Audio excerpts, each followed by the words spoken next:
We're talking about effective prayer. Make your prayer more effective. A man said to me he was swindled of $15,000. He said, how can I get it back? The man dropped dead. The man was penniless. The man who dropped dead was penniless. Here's a simple law of mind. You cannot gain or lose except through the mind. All transactions take place in the mind. If I admit I have lost it, I have. But a man who knows the laws of mind, he says, I am mentally and spiritually identified with that $15,000, and it comes back to me in divine order. Then it will come back in some other way. A relative of his passed on a month later and bequeathed to him $20,000. You say, when you say it comes back to me in divine order, your subconscious mind always magnifies whatever you deposit in it. Never admit a loss. Rawson, the famous English scientist, had a student who was a very wonderful psychic. She had a dream one night. She saw an airplane on fire. There were two men in it. They were burned to a crisp. She knew the time. She knew the location. She asked a neighbor to accompany her to the particular area, and they both decided to pray scientifically. In other words, it doesn't have to happen. Nothing is foreordained. Nothing is predestined. They both pray this way. This plane which I saw is God's idea. It's moving from point to point, freely, joyously, and lovingly. It's surrounded by the sacred circle of God's eternal love. The whole armor of God surrounds the plane and those in the plane. It is God in action. They remained quietly contemplating these truths for 15 minutes or so. The plane came overhead just as they saw it, just as she saw it in her dream. It was on fire. The two men in it, when they reached the ground, when the plane reached the ground, were not touched. Not a hair of their head was singed. This is the power of prayer. She did not succeed 100%, but she succeeded 95%. She did not prevent the plane from catching on fire, but she protected the lives of the two men. Now, the woman whom she asked to accompany her brother was on that plane. Both men said they knew they were immortal when the plane was on fire. There are certain states of mind where fire does not burn and poisons do not kill. It's true that fire burns, but at higher levels of consciousness, fire does not burn. I have seen people walking on red-hot coals of fire, 1,500 degrees centigrade, in Ceylon, India, and many other parts of the world. They believe they're possessed by gods. They are conditioned over a long period of time, and they believe they're possessed by their gods.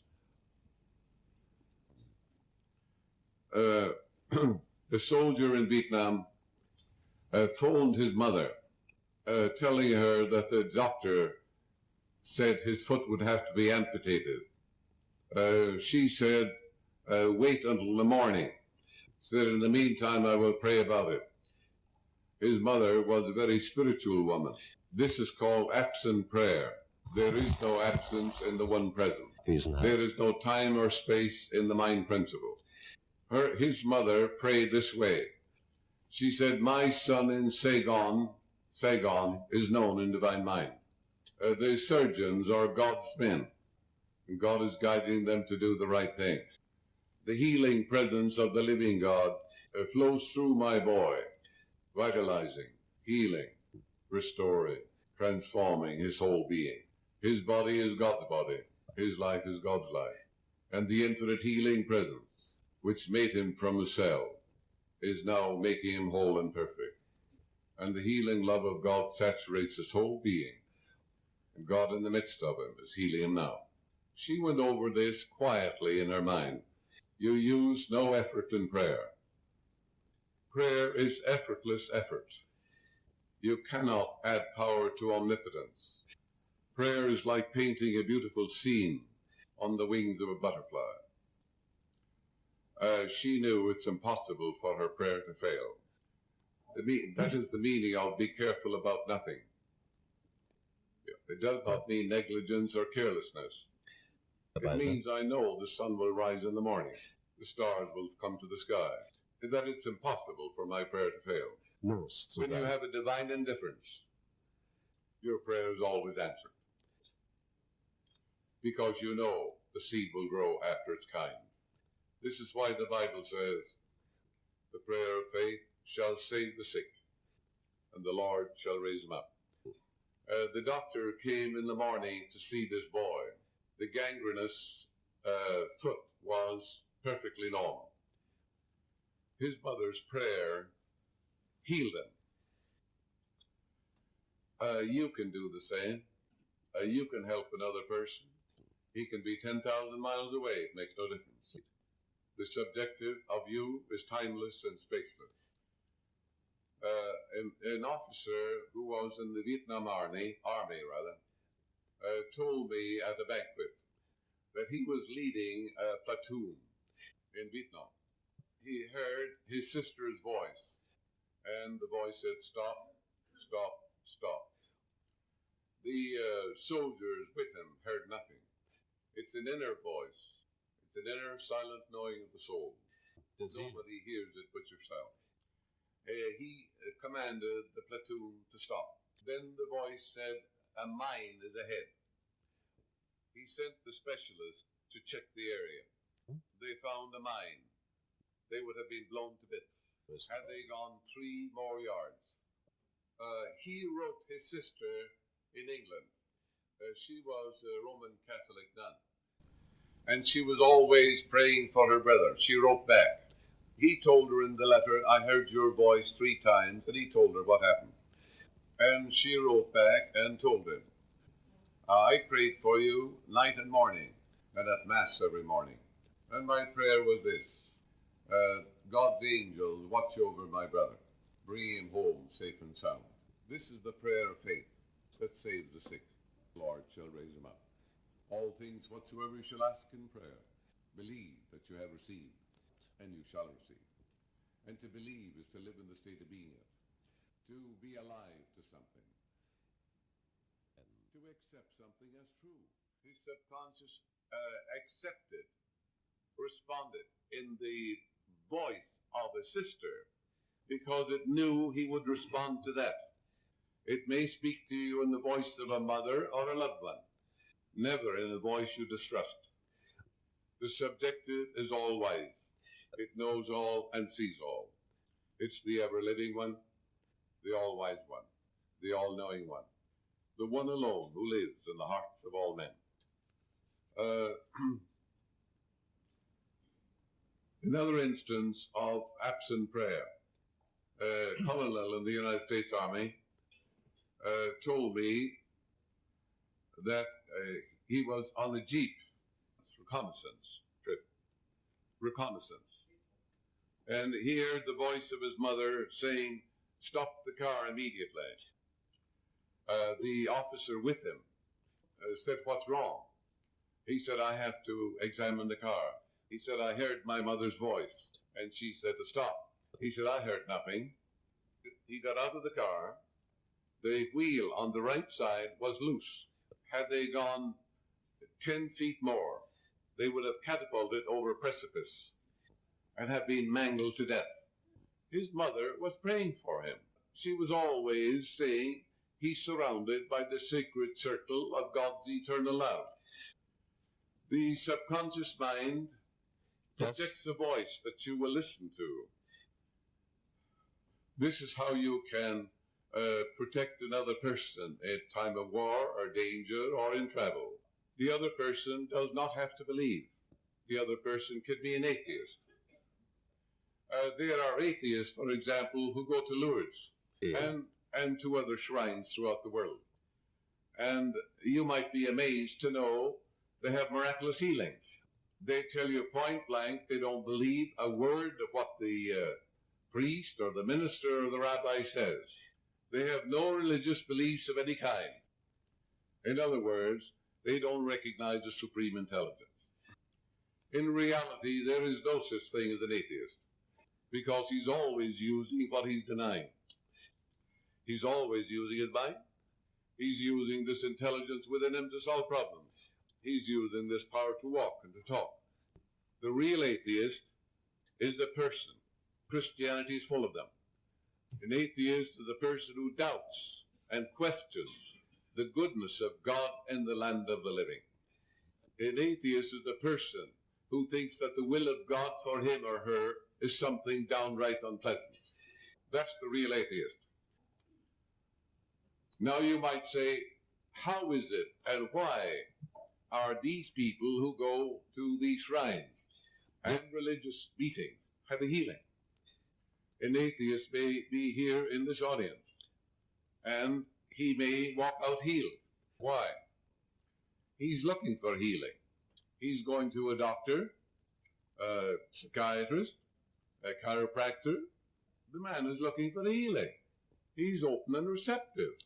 And therefore, the healing atmosphere of a group of people dedicated and consecrated to God permeates the subconscious mind of that man, brings about a complete molecular change of the subconscious mind, and the toxic effluvia of his subconscious mind, toxic poisons, are neutralized by the grace and the love of God of the people present, because our minds mingle like atmospheres.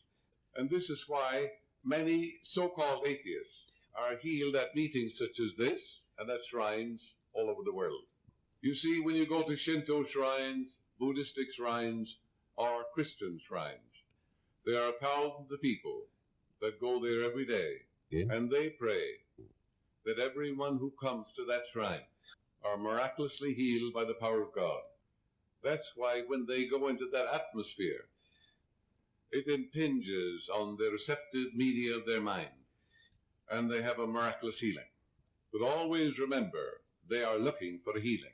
Receptivity is essential. They don't have to have faith in any religion. God is no respecter of persons. An atheist, a so-called atheist, can get an answer to his prayer just the same as you can. The God presence is absolutely impersonal. The sun shines on the just and the unjust. The rain falls on the good and the evil. And all men may touch the God presence. And the murderer can be changed in the twinkling of an eye. Paul tells us that you can be changed in the twinkling of an eye. A mother in Los Angeles sound asleep upon the bed. She sees in her dream her daughter raped and choked. Her daughter was in college thousands of miles away. How would you handle that? This is a harrowing dream. It's a recurring dream. Recurring. She was a wise woman. She opened the Bible and she said, "My daughter Mary is known in divine mind. She's in the secret place of the Most High. She abides in the shadow of the Almighty.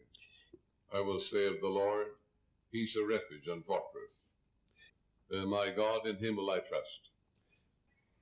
My daughter is surrounded by the sacred circle of God's eternal love, and the whole armor of God surrounds her, and she's watched over by the overshadowing presence of God. She's immunized and God intoxicated. In 15 or 20 minutes, her mind was at peace, and she went off into the deep of sleep. She was unable to reach her daughter by phone. It was a holiday in that city. Her daughter called her the following night, and she said, "Mother, you appeared to me in a dream. You were highly agitated. You were frightfully disturbed. And you said to me, don't dare go out with that man. He'll rape you and kill you." She said, "I was shaken, and I woke up frightened." This boy in the college called up and said he was coming to take me out. I told him I was ill, I couldn't go. I told my girlfriend, with whom we shared a room, about my dream and about this man. And she said, "Oh, it's only a dream. Your mother is crazy." And she said, "I'll go with him." And he raped her and killed her. This is again called the prayer of faith of a mother. Mother knew how to pray. When you pray, you claim what's true of God is true of that person. You never pray that the person be protected from shell or shot or guns or things of that nature. You do not pray about symptoms. The highest form of prayer is not to think of symptoms at all or of the body. That's another form of therapy. In prayer therapy, you just simply dwell upon the attributes and qualities of God. And you claim that the love, the peace, the harmony, the healing presence of the living God is flowing through that person. It's harmony, joy, vitality, wholeness, and beauty. But remember, the murmurings and whisperings of the God presence are always lifeward. You shall hear a voice behind thee saying, this is the way, walk ye in. In other words, it's the intimations, the monitions, and murmurings are always lifeward. They seek to protect you. God speaks in peace, not in confusion.